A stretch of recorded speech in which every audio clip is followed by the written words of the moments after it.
ಪಟ್ಟಂತ ಜನರ ಅವರ ಪರಿಶ್ರಮ, ಅವರ ತ್ಯಾಗ, ಅವರ ಬಲಿದಾನ ಅವನ್ನ ನಾವು ಯೋಚನೆ ಮಾಡಿದರೆ ಈ ಸ್ವಾತಂತ್ರ್ಯಕ್ಕೆ ಎಷ್ಟು ಶ್ರಮ ಪಟ್ಟಿದ್ದಾರೆ ಆ ಮುದ್ದೆಗಳು ಅಂತ ಅಂದ್ಬಿಟ್ಟು ನಾವು ನಿಮ್ಗೆ ಎಲ್ಲರಿಗೂ ಪ್ರತಿ ವರ್ಷ ಎಚ್ಚರಿಕೆ ಕೊಡ್ಬೇಕಂತ ಉಪಾಧ್ಯಾಯರ ಕರ್ತವ್ಯ ಆಗಿದೆ ಇದು. ಯಾಕೆಂದ್ರೆ ಮಕ್ಕಳುಗಳಿಗೆ ಹಿಂದಿನ ನಡೆದಿರ್ತಕ್ಕಂಥ ಬಲಿದಾನ ಮಾಡ್ಕೊಂಡಂಥ ಜನಗಳ ಅಷ್ಟೊಂದು ಪರಿಚಯ ಇರೋದಿಲ್ಲ. ಈಗ ನಮ್ಮ ಮಹಾತ್ಮ ಗಾಂಧೀಜಿ ಇರ್ಬೋದು, ನಮ್ಮ ಅಂಬೇಡ್ಕರ್ ಇರ್ಬೋದು, ನಮ್ಮಲ್ಲಿ ಅಥವಾ ಇರ್ಬೋದು, ತುಂಬ ಜನ ನಮ್ಮ ಕರ್ನಾಟಕದಲ್ಲಿ ನಿಜಲಿಂಗಪ್ಪನವರು, ವೀರಣ್ಣಗೌಡರು, ಶಾಸ್ತ್ರಿಗಳು, ಈ ಥರ ಹಲವಾರು ರಾಜಕಾರಣಿಗಳು ಈ ಥರ ಹೋರಾಟ ಮಾಡಿ ನಮಗೆ ರಾಜಕೀಯದಲ್ಲಿ ಸ್ವಾತಂತ್ರ್ಯ ತಂದುಕೊಟ್ಟಿದ್ದಾರೆ.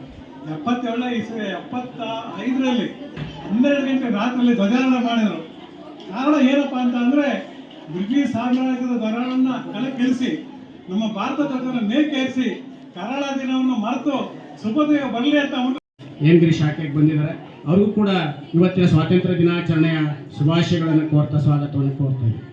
ಹಾಗೆ ನಮ್ಮ ಪೆಟ್ರೋಲ್ ಬಂಕ್ ತರುಣ ಈ ವಯಸ್ಸಲ್ಲಿ ಪೆಟ್ರೋಲ್ ಬಂಕನ್ನು ಮಾಡಿ ಒಳ್ಳೆಯ ಉದ್ಯಮಿಯಾಗಿದ್ದಾರೆ.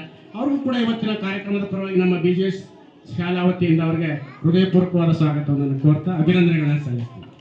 ಮತ್ತು ನಮ್ಮ ಪ್ರಾಂಶುಪಾಲರಾದಂಥ ಆನಂದ್ ಅವರು ಈ ಚಿಕ್ಕ ವಯಸ್ಸಿನಲ್ಲೇ ಪ್ರಾಂಶುಪಾಲ ಹುದ್ದೆಯನ್ನು ಪಡೆದು ನಮ್ಮ ಪುನೀತು ಮತ್ತು ಜಯಶೀಲ ಮೇಡಮ್ ಭಾಳ ಅಚ್ಚುಕಟ್ಟಾಗಿ ಇವತ್ತು ನೋಡಿದ್ರೆ ಈ ಕಾರ್ಯಕ್ರಮವನ್ನು ಭಾಳ ಸುವ್ಯವಸ್ಥಿತವಾಗಿ ಈ ಟ್ರಸ್ಟನ್ನು ನಡೆಸ್ತಕ್ಕಂಥ ರೀತಿ ನೋಡಿದ್ರೆ ಅವ್ರಿಗೆ ಈಗ ಒಂದು ರೀತಿಯ ಅನುಭವಿಗಳಿಗಿಂತಲೂ ಹೆಚ್ಚು ಅನುಭವವನ್ನು ಪಡ್ಕೊಂಡವ್ರ ರೀತಿಯಲ್ಲಿ ಕ್ರಮಬದ್ಧವಾದಂಥ ವ್ಯವಸ್ಥೆಯನ್ನು ಕಲ್ಪಿಸಿದ್ದಾರೆ.